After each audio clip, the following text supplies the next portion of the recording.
Assalamu alaikum wa rahmatullahi wa barakatuh. Welcome to another ROU online series. Today we'll be doing the last 10 days of Ramadan. Verily, these 10 days which we have now entered of Ramadan. We begin. A'udhu billahi minash shaitanir rajim. Bismillah ar-Rahman ar-Rahim. Alhamdulillah wassalatu wassalam ala rasulillah wa ala alihi wa ashabi ajma'in. Wa man tabi'ahum bil ihsanin illa yawmiddin. Rabbi shrah li sadri wa yassir li amri wa hlul 'uqdatan min lisani yafqahu qawli wa ba'd. So these last 10 days of Ramadan, we have crossed multiple bridges in Ramadan. We moved from 1/3 of the month, we passed half of the month, and now we are in the last third of the month. So you fasted almost 20 plus days in this month of Ramadan already. And fasting that much, it takes a toll on our bodies. We become drained, as we say. We are dehydrated day after day after day. Sometimes in the first couple days, it's okay because our bodies are able to compensate for the lesser food and the lesser drink. But as the days go along, we become weaker. We become less able to do as much as we would as the beginning of the month started. So by day 20, by day 21, we are a bit tired. We are a bit exhausted. We have lost a lot of energy through to the month. And it is a point in the month where at the same point in time we know that these days are some of the best days, or rather these nights are some of the best nights in the entire year. And we said this in our previous sessions, that these nights are the best nights in the entire year. And meaning that no other night outside of these nights that we will get the same value for them, basically. So therefore we need to put some sort of effort. We don't want these nights to go to waste at the end of it. And a lot of times we enter the month and we do as much as we can, and then the month would finish. And this happens to me a lot also, that every year sometimes for Ramadan we enter the month and then we fast the entire month. The day of Eid comes and then we look back. We look back at the month and we say, probably I could have read some more Quran. Probably I could have read off the entire Quran as I planned, and it just so happened that I didn't read it out. Probably I could have made a lot more dua for the entire month. Probably I could have done a lot more salah. Probably the times that I wasted, that I could have done a little more, that I would have wanted to do more. And how many times, I'd want to show myself very firstly, that how many times does Ramadan come and go, and we always say to ourselves that I really could have used the month a lot better than I did. And this year specifically, we do have a lot more time than we would have usually. And we are in these 10 days, and these 10 days are special, so much so that we know the hadith that innamal a'malu binniyat, that our deeds on our actions are judged by intention. There's another hadith with similar wording, that innamal a'malu bil khawatim, that your deeds and actions are judged by the endings of them. And the scholars mention with respect to this and Ramadan, that our Ramadan will be judged. Our Ramadan could be graded depending on how our Ramadan ended. So sometimes we might have started off the month on a low note. We might have started off the month just getting into gear, gradually climbing as we're climbing a hill until we reach a couple of days and we get accustomed to it. So sometimes the beginning of the month we didn't push ourselves as much, but our deeds can be judged by their endings also. So know that even though we didn't do as good as we wanted to when the month started, even though we wanted to but it just didn't happen, we still have days left. We have the ending days left, rather, that we can make that change. When we look at the life of the Prophet Muhammad sallallahu alaihi wasallam, that when these 10 days entered, he actually, there was a difference in his lifestyle. There was a difference in his pattern of what he would do on a day-to-day basis. So even the Prophet Muhammad sallallahu alaihi wasallam did things differently, and we know how much ibadah and how much devotion and how much dedication the Prophet Muhammad sallallahu alaihi wasallam would do on a usual basis. And Aisha radiallahu anha reported that when these 10 nights entered, that the Prophet Muhammad sallallahu alaihi wasallam would wake the entire of the night. The sunnah or what would be practiced before was that you would sleep part of the night, half of the night, then wake, then perform salah in another third of the night, And in Ramadan, the latter third of the night is the best for the Salah and Qiyamul Layl and Tahajjud. So the Prophet Muhammad would sleep part and then pray part of the night. But when these last 10 nights entered, as Aisha radiallahu anha mentions, that he would not sleep the entire of the night. So it has to be something special, that different in these nights, that different than the other nights for the Prophet Muhammad for himself to do something differently. There got to be something different in them, you know, and we see in the same hadith that Aisha radiallahu anha mentioned that he would wake his family in the night also. So he would get up for the Salah, and at a time he will wake the rest of the family to pray with him in Salah. And you know, we see this also in Surah Taha, chapter number 20, where Allah says that encourage the family for Salah also. So you know, when we wake for Salah and when we wake for Tahajjud and even for any Salah at all, that is part of being a Muslim, is part of being our etiquette, that we encourage and invite the others in the family to also pray with us also. So we pray as much as we can in Jama'ah. So whether it is the 5 times Salah or Tahajjud Salah also. So and even this verse in Surah Taha mentions that at the end of it to be somewhat patient. So just to stick in my a note there, you know, that sometimes everyone in a family is not on the same level, especially maybe the parents might be or into Salah already and it's part of their daily routine, but sometimes the children are those now getting into it and they find so much other things to do. So part of being a Muslim and part of being a family is that we be patient with those who may not be on our levels as yet. That we be patient, meaning that, you know, give them some time, work with them at the same point in time, but don't push them away at the same point in time. So getting back to the nights of these last 10 nights, Aisha radiallahu anha, we said that she said that Prophet Muhammad would wake the family and to pray with him. And she also said that the Prophet Muhammad would tighten his waist belt. He would tighten his waist belt in these 10 nights, in these 10 days of Ramadan, last 10 days. And what does tightening the waist belt mean? You know, I believe that the Prime Minister, one of the former Prime Ministers of this country, would have used that statement a couple of years ago, that he said to the nation that they need to tighten their waist belt. So what does this mean? This means that when he said it at that time and when he said now, that, you know, we become a bit more stringent, we become a little more strict, that we focus on certain things and our focus might be narrowed and directed to a couple things alone and not focus on other things. And as the Fuqaha mentions and the scholars mention, that tightening of the waistband of the Prophet Muhammad that he would be more focused on ibadah, that he would be more focused on doing it, different types of ibadah, and less focus on worldly activities. And another opinion was that the Prophet Muhammad when he would tighten his waist belt means that he would avoid having relations with his wives on those nights, even though it was something that is allowed and permitted. So because for the reason that he would use that time to spend in ibadah and spend in the worship of Allah. So tightening of the waist belt, you know, whatever way and fashion that we think that we could do it, this 10 days is a time for that. So it's a time when we see that it is a blessed time. One, it is a time when we need to up our game a bit from when we started at the beginning of the month. So whatever level we are at the beginning of the month, we should, you know, go a couple notches up. We should do a little more. We should do a little more rak'ah salah. We should do more recitation of Quran. We should do more supplication and dua. So the last 10 days should be different and should be better than the previous 20 days of Ramadan.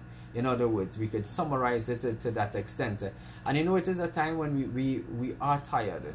You know, reality speaking, we are probably the most tired in these last days because we have pushed ourselves so much in the beginning, and sometimes we probably lost inspiration. You know, we when the month started, we would be in anticipation of the month, so we know we're going to fast and we are prepared for it. But as the month goes along, everything comes to somewhat you get accustomed to it. You know, as we say in Trinidad, where that you start up hot and sweaty with something and then it just boils down. So sometimes the month starts up, so you're ready and you have a plan out and that much Quran and Salah, but as by the middle of the month, things tend to taper off. So wherever we are at though, that these 10 days are the days that we should pull up our socks. Another another phrase there we can use. These are the 10 days where we should tighten our waist belt, that we should improve on whatever we were doing. And as we said, every single year we say to ourselves that we want to do better. Let this year be a year, inshallah. Let this year be a year that we can end the month of Ramadan saying to ourselves that we are somewhat more satisfied and happy with the ibadah that we have done. So let it not be a year that we go again saying that we regret. We have so many regrets in this month of Ramadan that we could have done differently. And we see in this month, in these 10 days, what makes it special is in those 10 nights lie the night of Laylatul Qadr. And we spent 2 days speaking of Laylatul Qadr, and we can even go more if we would like to speak about Laylatul Qadr. And one of the things I want to mention about it is that for those sisters that may be in their times of the month that they would not be able to fast and they would not be able to perform the salah, and there's probably like a vacation time for them during the month of Ramadan, that they get a break from it, right? So they won't be able to do this in the month of Ramadan, but yet that on the night of Laylatul Qadr, or even generally, there are different forms of ibadah that they can do, even being in this state. Example, that they could do dhikr. They could do as much dhikr as they would like. And we spoke of the book Husnul Muslim, the black book Fortress of the Muslim, where there's many forms of dhikr and adkar in there that you can do it, and we see all the rewards for it. Especially doing it on the night of Laylatul Qadr. Imagine we said that the reward was 83 years and 4 months of worship, or 30,000 nights. So whatever we do on that night would be as if we were doing it for so long, 83 years and 4 months. So for those sisters, adkar, we can definitely do some form of dhikr. For those sisters, we can definitely do some sort of dua, some sort of supplication. And we know that on Laylatul Qadr it is synonymous that one of the most recommended acts is dua, because if our scrolls are to be written, if our decree is to be written on that night, that we would like it to be a certain way, that this is the time that we make dua for it. So despite if you're in a menses, or even someone who is sick and not fasting, they can still make dua, so they can still they can still achieve Laylatul Qadr to as good extent as that can be. And of course, the other things that the sisters could do, they can even read the books of tafsir, they can listen to lectures, they can listen to Quran, and there's different opinion whether they can read the Quran, recite the Quran. So we're not going to that tonight, but they can listen to lectures, they can listen to books, read books of tafsir, and study at the same point in time. So there's many things that we can do, and there's something for everyone to do, basically.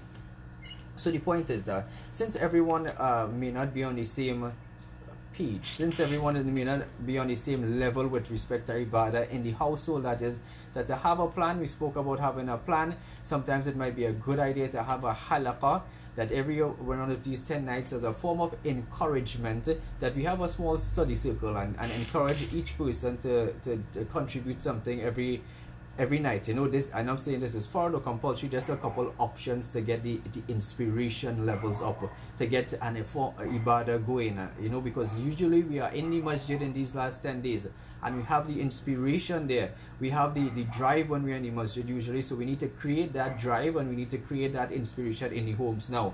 So we say to have a small halaqah, maybe a small study circle, which every night somebody would probably just read a hadith, read a verse of Quran, read some explanation. So it involves everyone in the household, and getting everyone involved from there, that they can then go off and probably read some more Quran, and do different forms of dhikr and different forms of ibadah. And last night we spoke about probably doing some ibadah after Isha Salah, taking a rest, and then waking back up at the last state of the night, which on these days is from around 1 a.m. all the way to suhoor, all the way to the break of dawn.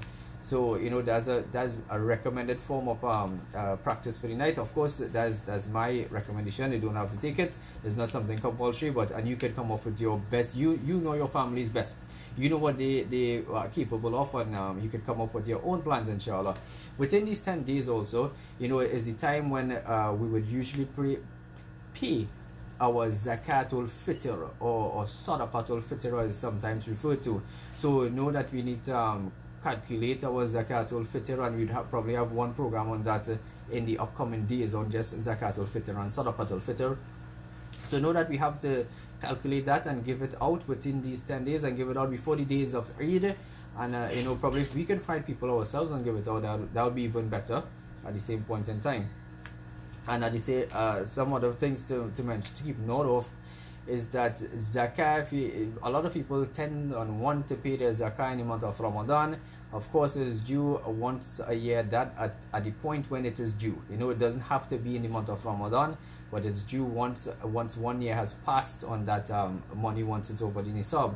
So, but if you do choose to pay it in the month of Ramadan and you haven't paid it yet, and Ramadan was your common month of paying it, then you know, before the month finishes and expires, that you should pay it also. And there are many deserving people at this point in time, because of the pandemic and the restrictions, that are in most need of zakah. And we have been collecting a lot in ROU and disbursing as fast as we collect also. So you know, do find a masjid or organization like ROU or others that would disburse, or if you know people that you would give your zakat to, that is even better. Wallahu ta'ala a'lam. You know, and as the month comes to a close, we can almost see the end of the month. We can almost see that Eid is next weekend. You know, when we think of it as that Eid actually is next weekend. And it most likely we'll have the 29 days in this month of Ramadan. We'll finish on, and Eid will be on Sunday, as it looks as if so depending on the moon. But when you look at the moon, the age of the moon, it looks like that. So we can actually see the end of the month of Ramadan, and it begins to get a bit sad that the month has just started and it soon will be coming to an end. You know, and when we look and we just see that the days are verily counting down one by one until the days end, you know, we could see the finish line basically. And if this is where we say that when we are in a marathon, when we are in a marathon, that we don't sprint. Those of us who ever ran marathons, and that's not me, but as far as I know, that when you're doing a marathon, that you don't start off with all energy at the beginning, because it's a long haul. You're in it for the long period. But when you're close to the finish line, that is the time to put all the energy and effort in. That is the time to throw, to put all energy, all effort to push the hardest at that point in time, when you can see the finish line in front of us, that you don't give up then, but you actually push more. And you can even see this on the horse racing track sometimes, that the horses go, but when they see that finish line close by and the jockeys are there, and that's when they exert the most amount of effort closest to the finish line. And verily, this month of Ramadan, that the finish line is nearing. It is quite close. So let us put our best foot forward. Let us exert as much effort as we can in these last days. And you know, when it's over, it's over. That we can eat how much we want after the month of Ramadan, we can get how much sleep we want after the month of Ramadan.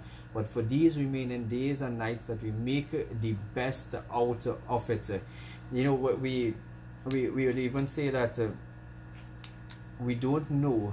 You know, just one of the things that this COVID-19 and pandemic has taught us is that we really don't know what the future holds. We really don't know, as much as optimistic as we think we are, and as much as we would usually be. And you know, in our minds we say, no, that wouldn't really happen to me, and you don't think something will happen to us. This pandemic taught us something different, that it threw all that out the window, that anything could happen to anyone at any point in time. And it was always so, just, you know, sometimes we think that we are immune to certain things. So definitely something that this has taught us is that we do not know if we would even see another Ramadan. We don't know if we would see another Ramadan, so we definitely have to make this Ramadan the best. You know, Ibn Abbas, radiallahu anhu, the famous companion, one of the things he said is that verily, that probably in the night of Laylatul Qadr, on this and within this period, that it was for the one who is preparing their bed to sleep, that it might have even been written on this Laylatul Qadr, for that same person preparing their bed, that they would not be able to, they would pass away. So even those that would pass away very soon, it would be written then. So we don't know if we would see another Laylatul Qadr. We don't know if we would see another Ramadan. So let us use this month of Ramadan to the best of our ability. You know, let us not be among those that we month of Ramadan has ended and we regret just not making that extra dua. Let us not be among those that the month of Ramadan has ended and we regret not just making a simple more dhikr, because when the month of Ramadan gone, it's gone. The days are back to normal. The multiplication of reward is back to normal. There's no it's not Mubarak anymore. That our deeds are multiplied so much more. Was back to normal, and would we regret then that we just needed to spend a couple more minutes or a couple more and do less of those things of the dunya to get more blessings and rewarding? So let us not regret not making that one dua. Let us not regret making that extra 2 rakah of tahajjud. Let us not regret doing any form of ibadah in this month before it ends. So we ask Allah to make us among those that we get this month of Ramadan. We get the full reward of this month of Ramadan. We ask Allah to accept all of our fast and to accept all of our salah and all of our tahajjud and all of our dua. We ask Allah to make us among those that we perfect our fasting and make it fast that are worthwhile, that we don't spoil it with vain speech and false speech and false actions. But we protect our fasting as much as we can, and we ask Allah that we achieve the night of Laylatul Qadr. We ask Allah that we increase in this last 10 days of Ramadan, that we increase to be the best and put out the most effort we can and to maximize these last 10 days of Ramadan. We probably leave with the action plan that as again, what works best for you. Nobody knows what works best for you. You know that alone. You know if you need to sleep during the day to have more time in the night to wake. You know that if you sleep at a certain time, if you wake up at a certain time, you know exactly what works for you. If sometimes you read Quran and you feel sleepy, or then you need to perform salah, that you know better than anyone else. So make a plan.